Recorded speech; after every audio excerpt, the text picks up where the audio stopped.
نحمده ونصلي على رسوله الكريم اما بعد فاعوذ بالله من الشيطان الرجيم بسم الله الرحمن الرحيم رب اشرح لي صدري ويسر لي امري واحلل عقدة من لساني يفقهوا قولي۔ آج 16ویں دن کا میسج ہے قرآن کے حوالے سے۔ قرآن کی پیروی خوف اور غم سے بچاتی ہے۔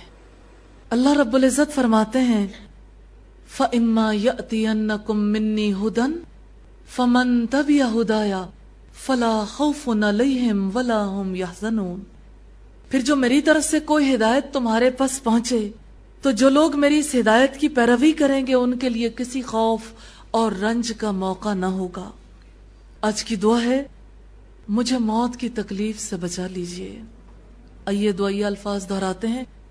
اللہم اعنی علی غمرات الموت وسکرات الموت۔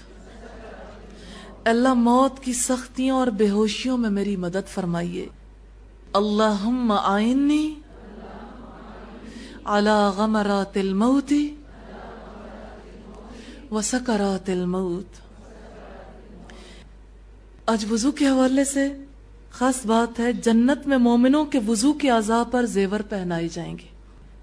حضرت ابو ہریرہ سے روایت ہے، فرماتے ہیں کہ میں نے اپنے محبوب رسول اللہ صلی اللہ علیہ وسلم کو فرماتے ہوئے سنا، قیامت کے دن مومن کا زیور وہاں تک پہنچے گا جہاں تک وضو کا پانی پہنچتا ہے۔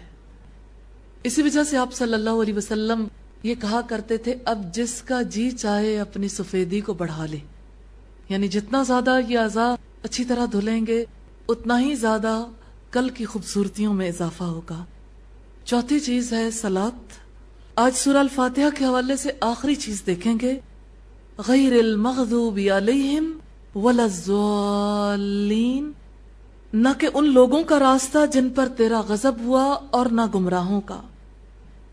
نماز پڑھتے ہوئے خاص طور پر ان گمراہ افراد سے، ان کے راستے سے اللہ سے پناہ مانگنی ہے، ان کے انجام کو پیش نظر رکھتے ہوئے جن پر اللہ کا عذاب نازل ہوا۔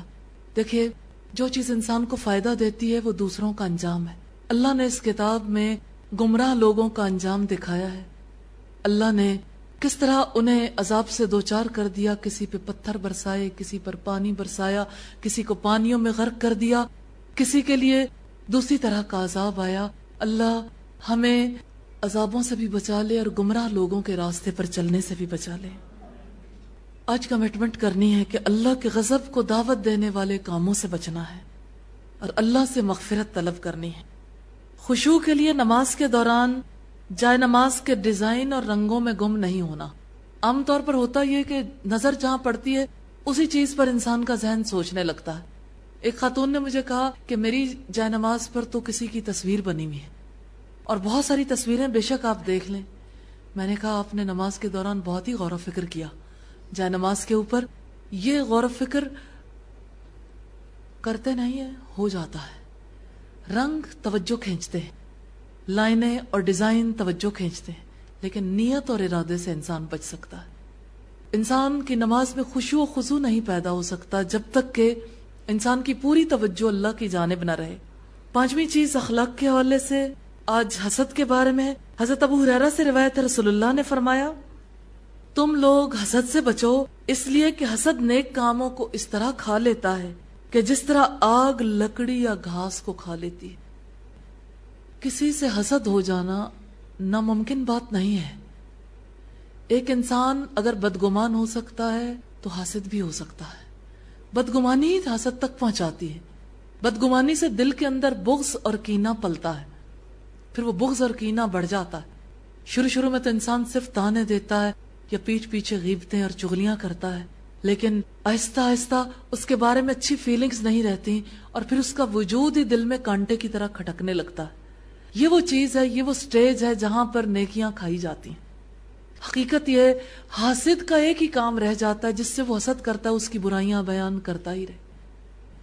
اس لیے حسد سے بچنے کے لیے اللہ سے دعا کرنی ہے انشاءاللہ تعالی، اور بدگمانی سے بچنا ہے تاکہ حسد سے بچ سکیں۔ چھٹی چیز ہے انفاق فی سبیل اللہ. اللہ کی رضا کے لیے خرچ کرنا ثواب میں 2 گنا اضافے کا باعث بنتا ہے.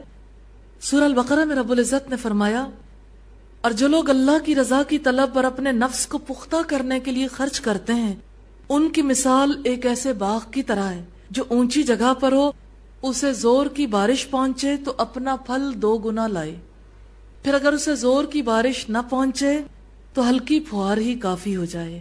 اور جو کچھ تم کرتے ہو اللہ اس کو دیکھنے والا ہے. اللہ کی راہ میں خرچ کرنے والے کی صرف مٹھی نہیں کھلتی، دل بھی کھلتا ہے. اس کے دل میں نیکیوں کے لیے گنجائش پیدا ہوتی ہے. اس گنجائش کی وجہ سے اللہ کے راستے پہ چلنا آسان ہو جاتا ہے. آج کیا کریں، یہ 7ویں اہم بات ہے. اپنی زندگی کو خوف اور غم سے بچانے کے لیے قرآن حکیم کے احکامات کے مطابق زندگی گزارنی ہے. اپنی نیکیوں کو ضائع ہونے سے بچانے کے لیے حسد نہیں کرنا، خالص اللہ کی رضا کے لیے صدقہ کرنا ہے تاکہ 2 گنا ثواب حاصل ہو انشاءاللہ.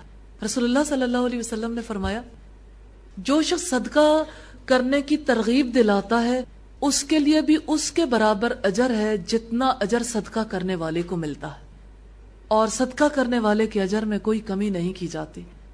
اس اعتبار سے رمضان میں ضرور صدقہ کرنے کی ترغیب دلائیے، اس لیے کہ یہ صدقہ نیکی کے بہت بڑے بڑے کام کروا سکتا ہے.